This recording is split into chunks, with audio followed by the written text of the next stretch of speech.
I had a conversation with Warren Buffett once. He said, you got to be battle ready and resilient. And I think I kind of took on that mantle that, this was worth fighting for.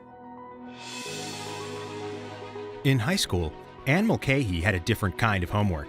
Each night, she was encouraged to participate in debates with her family members in their Rockville Center home in New York. You basically had to come prepared to talk about current events. So you had to read the newspaper, and the more controversial it was, the better. So you had to be prepared. It was just great training. I learned early on how to have a voice, and that never left me. Shortly after completing a degree in journalism, Mulcahy tried to spin that voice into a writing career, but wasn't able to support herself on a young writer's salary. So she accepted an entry-level sales position at a company renowned for revolutionizing workflow in businesses around the world, the Xerox Corporation. Copy machines, typewriters, yeah, absolutely.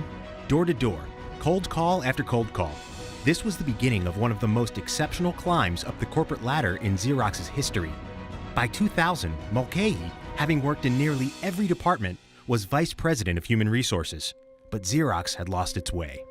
Yeah, it was not good. Someone once described to me that we didn't launch products, they escaped. Xerox was looking for a new CEO. Mulcahy was briefly considered by the board, but ultimately she was passed over for outside talent.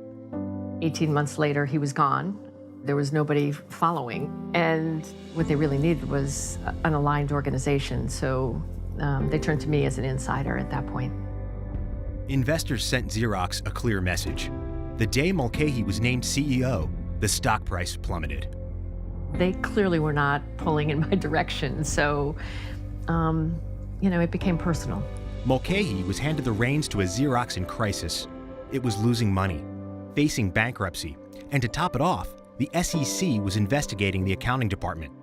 Mulcahy stood before her only support base, the employees at Xerox, and did what she had trained to do since high school. She presented an argument that the company needed to change. Thinking about your business in terms of, motivating a workforce is, for me, one of the most important aspects of leadership. I had the support of Xerox people 100%. It was extraordinary. Mulcahy rapidly put into effect a new vision for Xerox, one that engaged its customers with technology consulting services. She eliminated antiquated product lines and doubled down investments into innovation relevant to a digital age. Something that someone had said to me, which really helped, was that for all the tough decisions that you make, put them through the lens as if they were going to be a headline in the New York Times. Turns out, it was good advice. When Mulcahy had taken the reins, Xerox was losing more than $300 million a year. 4 years later, it was bringing in over $1 billion. Mulcahy had resurrected a giant. After 10 years as chairman and CEO, Mulcahy retired. Today, life is different. She spends her time working with Save the Children, as well as investing in mentoring small businesses that promote women in leadership roles. Though one thing is inarguably the same. For the friends that have known me the longest, they'd say that the essence of Anne Mulcahy has never changed, for good or for bad, but most people, they know what to expect with me.